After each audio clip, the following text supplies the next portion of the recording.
High বন্ধুরা, আশা করি প্রত্যেকেই খুব ভালো আছো। আমিও খুব ভালো আছি। বিশ্বের বড় দুর্গার মঞ্চ থেকে একটা নতুন সুখবর নিয়ে এসেছি তোমাদের কাছে। সেটা হলো এই বিশ্বের বড় দুর্গার মঞ্চে যত বড় ঠাকুর আপনি চাইবেন তত বড়ই ঠাকুর এরা বানিয়ে দিতে পারবে। আর আপনি যত ছোট ঠাকুর চাইবেন তত ছোটই ঠাকুর এরা বানিয়ে দিতে পারবে। এখানে আপনার ইচ্ছে খুশি যে কোনো ধরনের মূর্তি এবং ঠাকুর এখানে তৈরি হয় বর্তমান সময়ে। এরা বিশ্ববিখ্যাত হয়েছে অবশ্যই বিশ্বের বড় দুর্গার মঞ্চ থেকে। আর এই বিশ্বের বড় দুর্গার মঞ্চ থেকে ছোট বড় সমস্ত ধরনের ঠাকুর এখানে তৈরি হয়। পুরো ভিডিওটা দেখতে থাকো, আশা করি প্রত্যেকের ভালো লাগবে। দেখতেই পাচ্ছ এখানে অনেকগুলো ঠাকুর এখানে তৈরি করে রেখেছে, ছোট্ট ছোট্ট ঠাকুর এখানে দেখতেই পাচ্ছ। কোথায় কোন ঠাকুর তৈরি করেছে সব কিছুই আমি এই তোমাদের ভিডিওটার মাধ্যমে তুলে ধরছি। দেখতেই পাচ্ছ বিশ্বের বড় দুর্গার মঞ্চ, এই যে লঙে দেখতে পাচ্ছ কতগুলো ঠাকুর এখানে তৈরি করে রেখেছে। এবার তোমাদের কাছে সব ক্লোজ করে আমি দেখাবো যে এখানে কি কি ঠাকুর এখানে তৈরি করে রেখে দিয়েছে। অসাধারণ এখানে ফিনিশিং।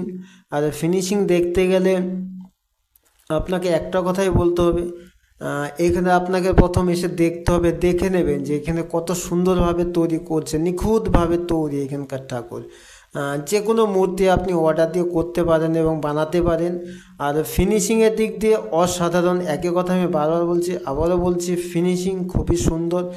চলো তাহলে ক্লোজ করে দেখবো এখানে কি কি ঠাকুর তৈরি করে রেখেছে। চলো, এই যে দেখতেই পাচ্ছ হনুমানজি পুরো একদম সাদা রং দিয়ে তৈরি করেছে। এটা এখনো কালার হয়নি, অবশ্যই কালার হবে, দেখতেই পেলে ফিনিশিং বর্তমানে।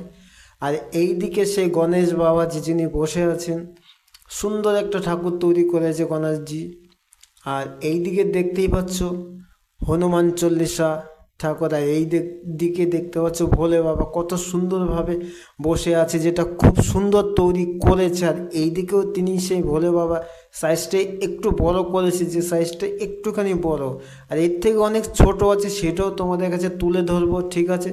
চলো তাহলে ভেতরের দিকে যাওয়া যাক, ওই জায়গাটা কি কি ঠাকুর রেখে রাখা আছে। এই যে দেখতেই পাচ্ছ এখানে এখানে সবচেয়ে ছোট, এর হাইট হলো 1 ফুটের থেকেও অনেক ছোট। আর এইদিকে দেখতে পাচ্ছ কৃষ্ণ, যিনি গাভীকে নিয়ে বসে আছে, দাঁড়িয়ে আছেন। আর এই দিকটায় কি আছে চলো দেখি। এইখানেও একজন কৃষ্ণ, যিনি তার গাভীকে নিয়ে দাঁড়িয়ে আছে, ওটার থেকে একটু ছোট সাইজ। এইদিকে এইদিকে দেখতেই পাচ্ছ নারায়ণ ঠাকুর, যিনি লক্ষ্মী নারায়ণ দুইজনের মূর্তি একসাথেই দেওয়া আছে। আর এইদিকে আছে স্বামী বিবেকানন্দ। খুবই অসাধারণ কাজ এদের। প্রত্যেকটা কাজ এত সুন্দরভাবে তৈরি করছে এরা, প্রত্যেকটা কাজ দেখলে আপনি মুগ্ধ হয়ে যান। দেখতেই পাচ্ছেন তো, এতটা ক্লোজ করে আমি দেখাচ্ছি তোমাদের, দেখে অবশ্যই বুঝতে পারছো। দেখতেই পাচ্ছ শিব ঠাকুরটাকে যেভাবে তৈরি করেছে এরা, দেখে অবাক হয়ে যাচ্ছি আমি। আর এইদিকে কৃষ্ণ ঠাকুরটা দেখতেই পাচ্ছ পুরো কমপ্লিট হয়নি, কোনো ঠাকুরই এখনও কমপ্লিট হয়নি। এগুলো মোটামুটি রোদ্দুর দিয়েছে জাস্ট একটু শুকানোর জন্য। আর এইদিকে দেখতেই পাচ্ছ কৃষ্ণ। আর এই সেই বিশ্বের বড় দুর্গা যে ঠাকুরটা পুজো হয়নি বা প্রশাসন হতে দেয়নি সেটাই। আর সেই ছোট্ট ঠাকুরটা যেটা আমি বলেছিলাম সবচেয়ে ছোট ঠাকুর হলো এই যে রাধাকৃষ্ণ একটা বট গাছের নিচে দাঁড়িয়ে আছে, সেই ছবিটা আমি সব কিছু তোমাদের সামনে তুলে ধরছি, অবশ্যই দেখতে পাচ্ছ। আর এইখানে বিশ্বের বড় দুর্গার মঞ্চে সবচেয়ে একটা বিগ বাজেটের পুজো আসতে চলেছে। যারা এই বিশ্বের বড় দুর্গার মঞ্চটাকে ভালোবাসো তাদের উদ্দেশ্যে বলবো, অবশ্যই অনেক বিগ বাজেটের পুজো এবছর অর্থাৎ 2025-এ আসতে চলেছে। সেটা আমি নেক্সট ভিডিওতে আমি তোমাদের পুরোটা ক্লিয়ার জানিয়ে দেবো, যে কাজ শুরু হয়েছে কিনা সেটাও অবশ্যই তোমরা জানতে পারবে। এইদিকে দেখতেই পাচ্ছ যে সরস্বতী ঠাকুরটা তৈরি করেছে একটা। এই সরস্বতী ঠাকুরটাই, এই ধরনের ঠাকুরটাই রানাঘাটে যাচ্ছে সবচেয়ে বড় সরস্বতী ঠাকুর। সেটা আমি এর পরের ভিডিওতে আমি তোমাদের জানিয়ে দেবো। চলো তাহলে যেটা মেন কাজে যাওয়া যাক। এইদিকে দেখতে পাচ্ছ শিবজিনি, এই ঠাকুরটা ফিনিশিং এখনও পুরো কমপ্লিট হয়নি, মানে 4 ভাগের 2 ভাগ হয়েছে, আরও 2 ভাগ বাকি আছে, যে ফিনিশিংগুলো এখনও মানে ফিনিশিং দিয়ে উঠতে পারিনি। আর এটাই তো দেখতে পাচ্ছি, এর আগেও তোমাদের বলেছি যে এটা কী ঠাকুর, লক্ষ্মী নারায়ণ। দেখতেই পাচ্ছ উপরে সাপটা কত সুন্দর তৈরি করেছে এরা।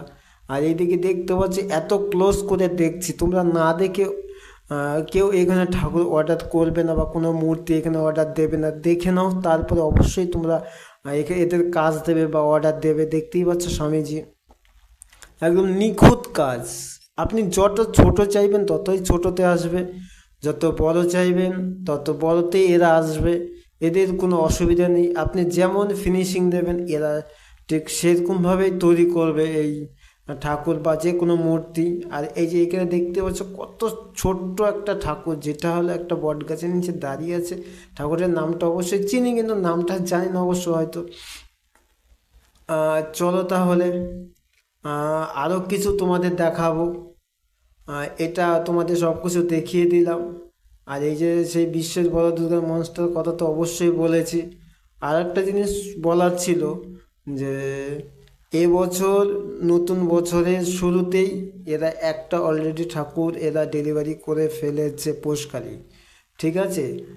এরপরে তো অনেক বাজেটের এদের কাছে অর্ডার আছে, অনেক বিগ বাজেটের ঠাকুরের অর্ডার আছে। সরস্বতী ঠাকুর যতটা জানতে পেরেছি সেটা নাকি 100 ফুট হতে চলেছে, 100 ফুট সরস্বতী ঠাকুর। সেটা যাচ্ছে রানাঘাটে। রানাঘাটে কোথায় যাচ্ছে সেটাও আমি নেক্সট ভিডিওতে তোমাদের আমি জানিয়ে দেবো। নেক্সট ভিডিও মোটামুটি কিছু দিনের মধ্যে আসতে চলেছে। আর একটা কথা বলছি, ভিডিওটা যদি ভালো লেগে থাকে লাইক, কমেন্ট এবং শেয়ার অবশ্যই করবেন। আর তোমাদের ভালোবাসা এবং সাপোর্ট আমাকে সামনের দিনগুলোকে আরও এগিয়ে নিয়ে যাবে। তোমাদের ভালোবাসা এবং প্রত্যেকেই আমার কাছে খুবই কাছের হয়ে দাঁড়িয়েছে। তোমরা ভালোবাসা দিয়েছো বলেই আজকে আমি এতটা এগোতে পেরেছি। যাই হোক, সবাই ভালো থাকবে, সুস্থ থাকবে।